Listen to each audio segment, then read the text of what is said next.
Regresamos y lo hacemos para continuar con más información. Mire, uno de los espacios culturales más antiguos de la Ciudad de México es la Galería José María Velasco.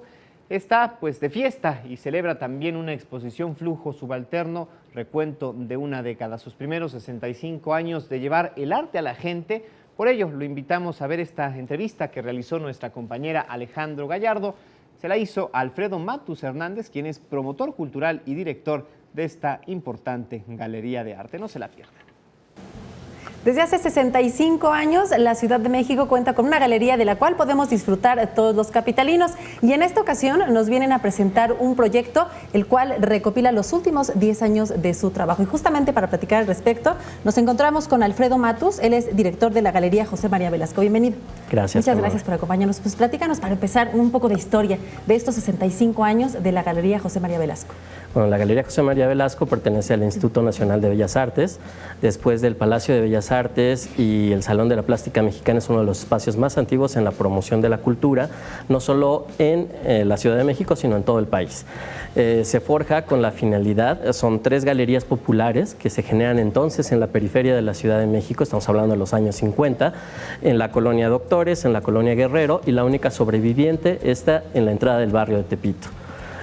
Precisamente es si la montaña no va a Mahoma, Mahoma va a la montaña. Si la gente no acudía a las exposiciones en estos grandes espacios como el Palacio de Bellas Artes, era acercar el arte a donde estuviera la gente para involucrarse y empaparse del gusto por las artes visuales. ¿Y qué incluirá este recuento de sus últimos 10 años de trabajo? ¿Por qué hacerlo? Es importante porque, en primera, estamos en un contexto muy competitivo ya de museos. Diversas instituciones generan proyectos artísticos. Esto determina que los espacios tengan una misión y una visión definida. ¿Cuál es su perfil? ¿Cuál es el público? ¿Cuál es el contexto en el que se encuentra? Y entonces, ¿cómo define a partir de eso sus proyectos? Estos 10 años han sido para la galería una definición o una redefinición de su misión. Nosotros intentamos fomentar el resarcimiento del tejido social, estando en ese contexto como es Tepito. Cómo podemos hacer vinculación entre artistas con la comunidad, cómo explorar el contexto y detectar creadores interesantes en el barrio. Y también nos hemos convertido en un espacio que ha explorado comunidades específicas y sus propuestas. Esto quiere decir que al pasar de los años, a través de diversas maneras, nos hemos acercado al arte. Así es. El enfoque y el cuadro que tiene este espacio es precisamente a través de la cultura pop. La cultura pop tiene toda una estética, toda una concepción del mundo que nos parece muy interesante, y eso creemos que puede ser la manera en que podemos ligarnos a las comunidades. Hemos hecho revisiones de la fotografía, de la gráfica, pero con este sentido pop. Tuvimos al pionero de la fotonovela en México, tuvimos un proyecto con un fotógrafo tepiteño que se llama Juan Ponce Guadián, que se desarrolló un proyecto denominado Chulas y Divertidas, que hizo todo un levantamiento en los años 60, 70 de las vedettes de la época.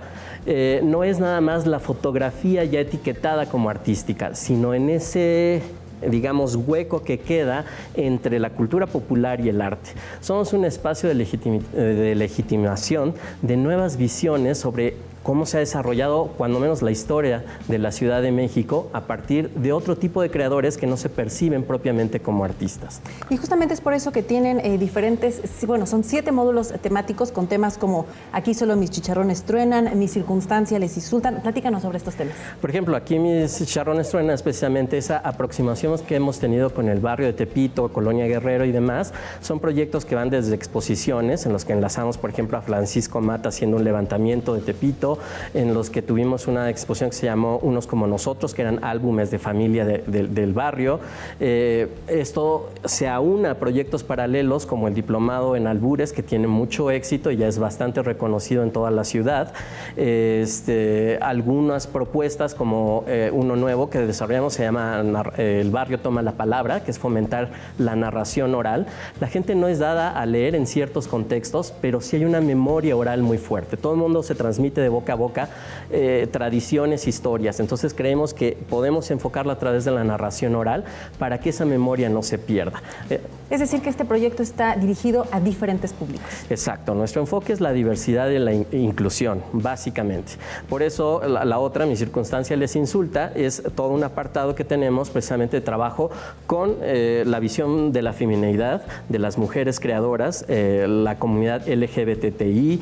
Hemos hecho proyectos con reclusorios, precisamente con el barrio. Entonces es la idea de romper esquemas con tatuadores. Ahorita hay un proyecto por ahí en ciernes sobre reggae y toda la cultura del reggae.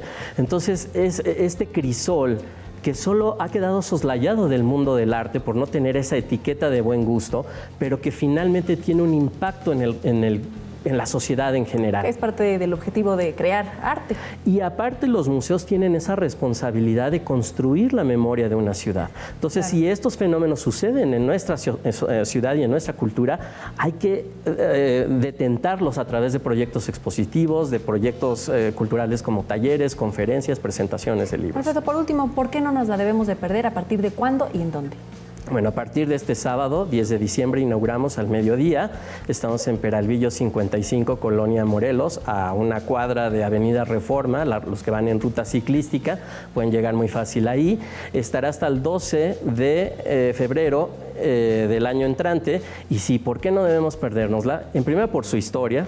En segunda, por el enfoque, y sobre todo porque sí debemos romper esos mitos. Todavía a la fecha, después de 65 años, mucha gente no llega a la galería por ese temor y ese estereotipo que tienen de la zona. Por la zona. Pero Tepito, eso es lo que queremos mostrar. Tepito, La Guerrero, son contextos donde hay otro tipo de cultura, y ese lado oscuro es precisamente su cultura. Y eso es por lo que estamos trabajando, para demostrar esa otra cara. ¿Red social donde podremos tener www.galeriavelasco.bellasartes.com.mx, galeria.velasco@imba.gov.mx. Perfecto, pues Alfredo Matus, muchísimas gracias por acompañarnos en esta mañana, director de la Galería José María Velasco. Muy agradecido. No se lo pierdan. Los esperamos.